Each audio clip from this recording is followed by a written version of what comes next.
देश 2024 के आम चुनाव की तरफ बढ़ रहा है।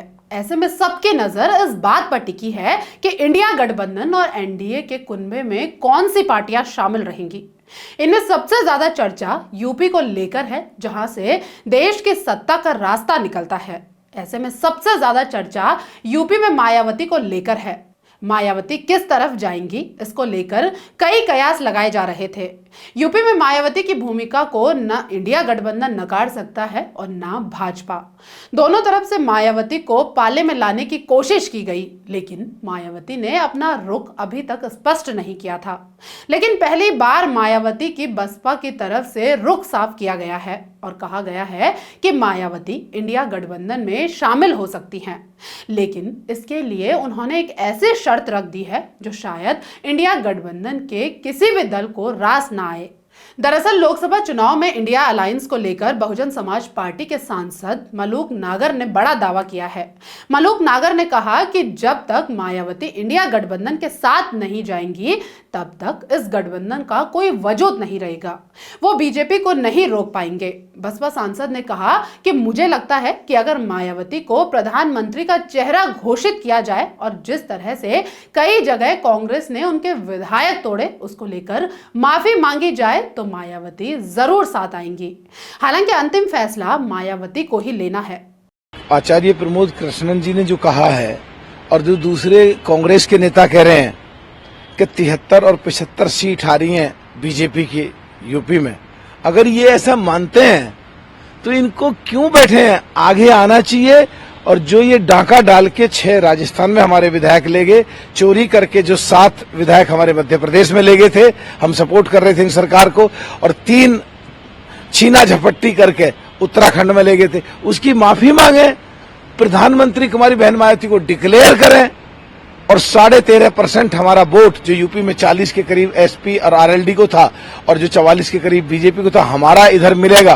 कांग्रेस का 1.5% मिलेगा। यूपी में बिल्कुल एकदम नए नजारे होंगे। 60 से ज्यादा सीटें गठबंधन की आएंगी और पूरे देश का जो 20-22% दलित वोट है इकट्ठा होकर आके आएगा और एकदम 100% बीजेपी को फिर हराया जा सकता है, नहीं तो कुछ दिख नहीं रहा है।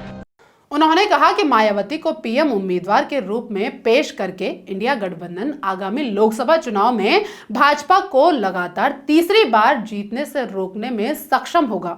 गठबंधन के लिए जीत का फॉर्मूला स्पष्ट है। 2022 उत्तर प्रदेश विधानसभा चुनाव में भाजपा को 41.3% वोट मिले। इंडिया ब्लॉक बनाने वाली पार्टियों को लगभग 40% वोट मिले और बीएसपी को लगभग 13% वोट मिले। अगर बसपा गठबंधन में शामिल होती है तो वोट प्रतिशत 50% से ऊपर चला जाएगा, जो बीजेपी से सत्ता छीनने के लिए काफी है। उन्होंने कहा कि मायावती को प्रधानमंत्री पद का उम्मीदवार बनाए जाने से भगवा ब्रिगेड द्वारा लुभाए गए दलित मतदाता भी वापस आ जाएंगे। मायावती के इंडिया अलायंस में जाने को लेकर कयासों और अटकलों का दौर बसपा सांसद के बयान के बाद फिर से शुरू हो गया है। एक और जहां कांग्रेस चाहती है यूपी में बसपा कांग्रेस के साथ आए, तो वहीं समाजवादी पार्टी और रालोद की राय इससे अलग है।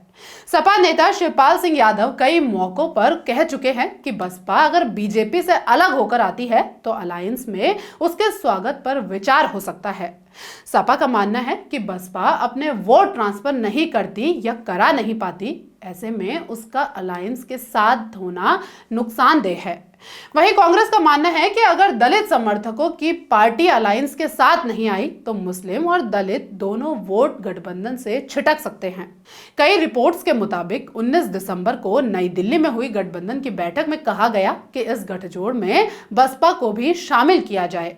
हालांकि इस प्रस्ताव पर समाजवादी पार्टी ने आपत्ति जताई। उन्होंने साफ कर दिया कि एक म्यान में 2 तलवार नहीं रह सकती, अर्थात इस गठजोड़ में या तो सपा रहेगी या फिर बसपा।